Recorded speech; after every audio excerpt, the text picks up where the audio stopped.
Hello, Jim Stroud here, and I have a special message for my fellow Americans. I want you to vote for me in the upcoming election. Just kidding.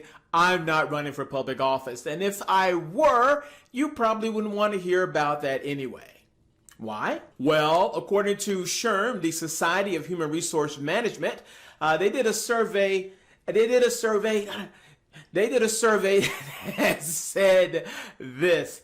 They have, according to a recent survey from the Society for Human Resource Management, I just said that, about 42% of U.S. employees say they have personally experienced, and 44% say they have witnessed political disagreements at work. Roughly 34% of respondents told SHRM that their workplace is not inclusive of different political perspectives. And 12% said they have personally experienced political affiliation bias. A majority, 56%, said that discussing politics at work has become more common in the past 4 years. Go figure. Well, if you have not noticed, these are interesting times. Politics have polarized communities, cities, states, the world. Such being the case, it's no wonder that politics is affecting the workplace. The question is, what can you do about it? Well, I'll be discussing that in this edition of Tribe TV.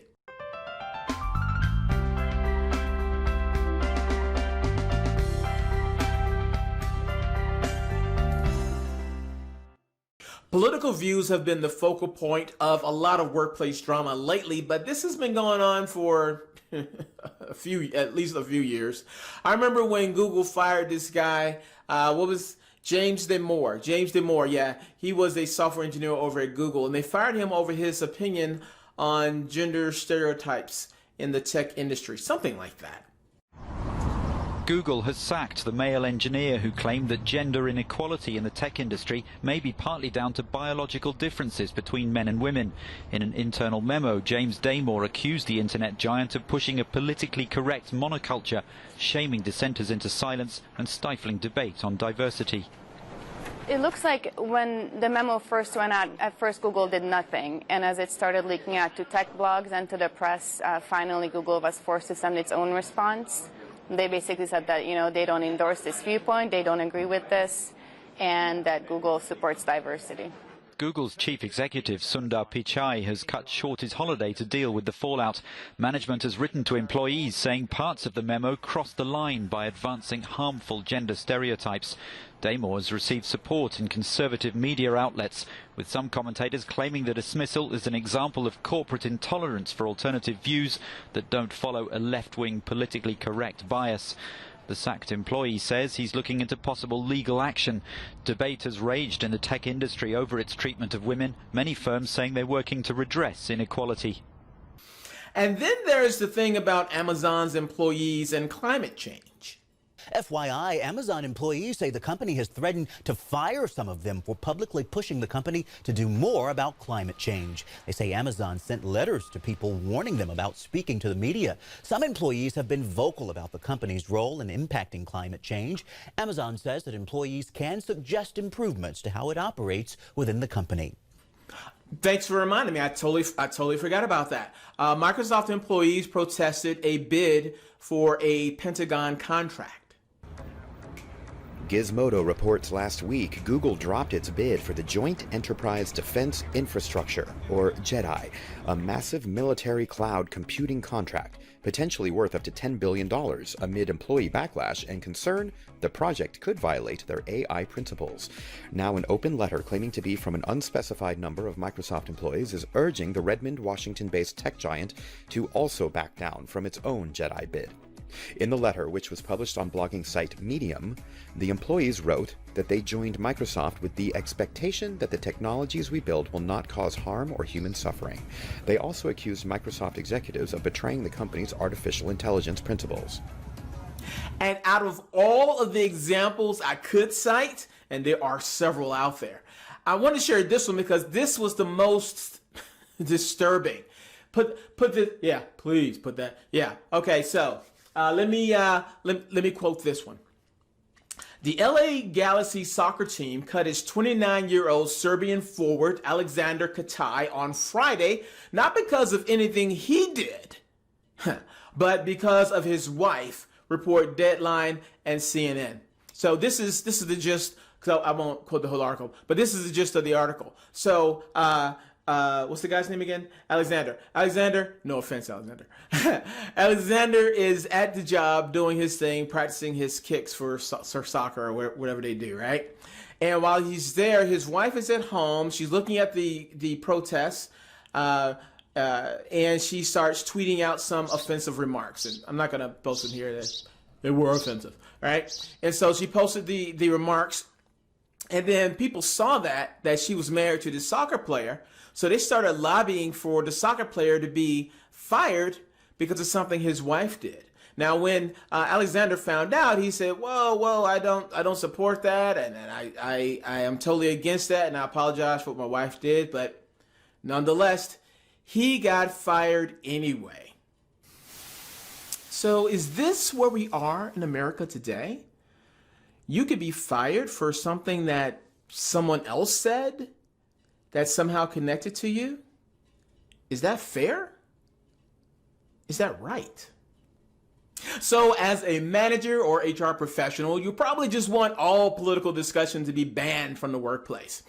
And if that is your thinking, then sorry, you cannot do that, because my understanding of the matter is this. Thank you. Okay. Employees have the right to engage in political discussions because the National Labor Relations Board classifies such discussion as a protected concerted activity. However, you can intervene when discussions become disrespectful or distracting, because such could be construed as a hostile work environment. And nobody wants that.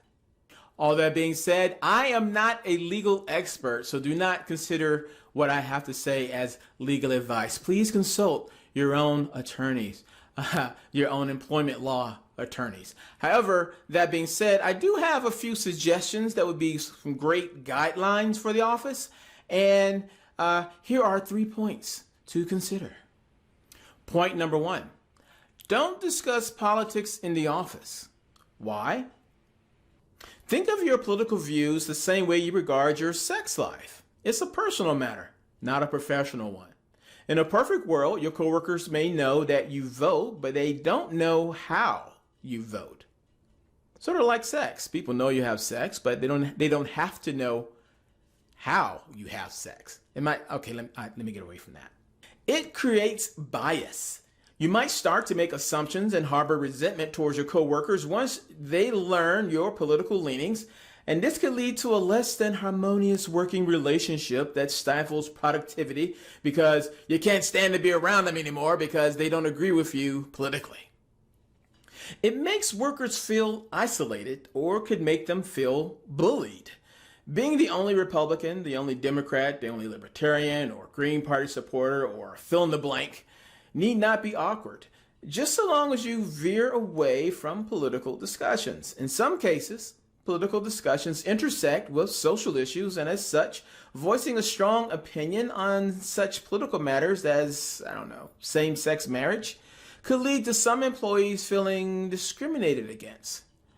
Make sense?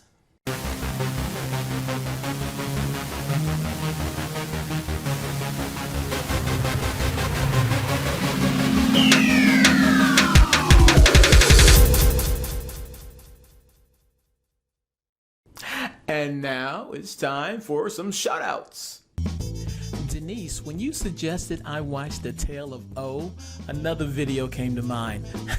It shows where my mind was.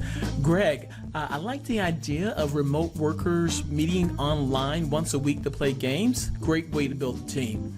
Ron, I see you're still on lockdown and that times are tough for the recruitment industry in the Netherlands these days. Ouch. I hope it gets better for you soon. In the meantime, you may want to take a tip from Katrina Collier. When I asked my audience, what do you do to keep yourself sane during all this corona crazy? She said this. I've been working at home for 10.5 years, so you wouldn't think I needed any changes. But actually, I found I need a routine. I need my daily dog walk, my 5 kilometers that Banjo and I walk each day, which includes a little illicit swim on his behalf, definitely not mine. And I've taken to gardening. I'm doing a lot more of that and just having the time to create. So of course out of that has come the mastermind and other things. So really, I think it's just about really taking care of yourself and giving yourself the space to create and to breathe. I want you to visit the Proactive Talent blog. There you'll find articles such as these. I'm Jim Stroud, and I approve of this message.